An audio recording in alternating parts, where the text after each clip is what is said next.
Number 4, যে ব্যক্তি মুসলমান হয়েও অন্য ধর্মাবলম্বী মানুষদের বেশভূষা গ্রহণ করে, তাদের মতো পোশাক আশাক পরে,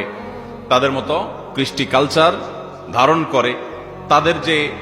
চাল চলন আছে, তাদের যে লাইফস্টাইল আছে, তাদের সবকিছুর অনুকরণ করে, অন্য ধর্মাবলম্বীদের এই কৃষ্টি কালচার সংস্কৃতি ইত্যাদির যদি অনুসরণ করে, নবী সাল্লাল্লাহু আলাইহি ওয়াসাল্লাম তার সম্পর্কে একই কথা বলেছেন। এবং এ বিষয়ে তিরমিজিতে হাদিস বর্ণিত হয়েছে, নবী সাল্লাল্লাহু আলাইহি ওয়াসাল্লাম বলেছেন,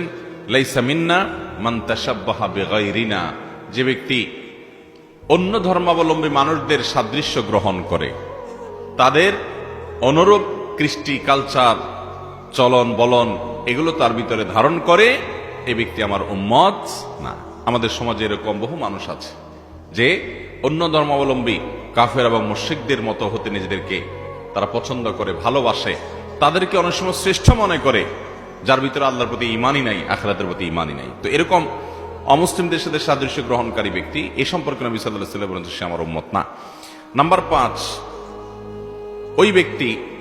যে ব্যক্তি পুরুষ হয়ে নারীর অথবা নারী হয়ে পুরুষের বেশভূষা ধারণ করে, পোশাক আশাকে, চুল রাখার ক্ষেত্রে, উঠা বসার ক্ষেত্রে, এগুলোকে সে কোনো দোষের কিছু মনে করে না, বরং পুরুষ হয়ে মহিলাদের স্টাইল ধরে, মহিলা হয়ে পুরুষের স্টাইল ধরে। নবী করিম সাল্লাল্লাহু আলাইহি সাল্লাম এই শ্রেণীর মানুষ সম্পর্কে আহমদ এবং তাবরানী বর্ণিত হাদিসে বলেছেন, লাইসা মিন্না মান তাশাব্বাহা বির-রিজালি মিনান নিসা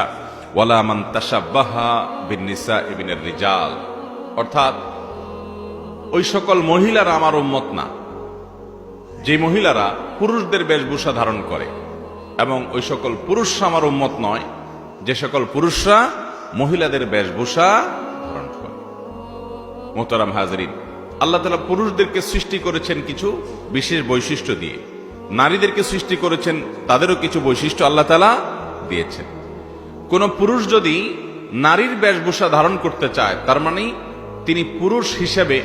প্রাউড ফিল করছেন না, তার পুরুষত্বের ব্যাপারে তিনি আল্লাহ তাআলার এই নেয়ামত পেয়ে তিনি যথেষ্ট মনে করছেন না। কোন নারী যদি নিজেকে পুরুষের মতো করতে চান পোশাক আশাকে, তাহলে বুঝতে হবে তার নারীত্ব নিয়ে তিনি সন্তুষ্ট না, তিনি নারীত্বকে অপমান করছেন, তিনি পুরুষ হয়ে জাতে উঠতে চাইছেন। আল্লাহ তাআলা নারী এবং পুরুষকে সৃষ্টিগতভাবে শারীরিক অবকাঠামো বলেন, নানান দিক থেকে বিভিন্ন রকমের পার্থক্য আল্লাহ রেখেছেন, বৈশিষ্ট্য আল্লাহ তাআলা দিয়েছেন, প্রত্যেকের আলাদা আলাদা বৈশিষ্ট্য আছে। এই বৈশিষ্ট্যগুলোকে তুলে দিয়ে একাকার করে ফেলানোর যে চেষ্টা, এই চেষ্টা মানুষের জন্য দুনিয়ার দিক থেকেও কোনো কল্যাণকর কিছু না, এটা কোনো সুখকর কিছু না, এটা কোনো আখিরাতের দিক থেকে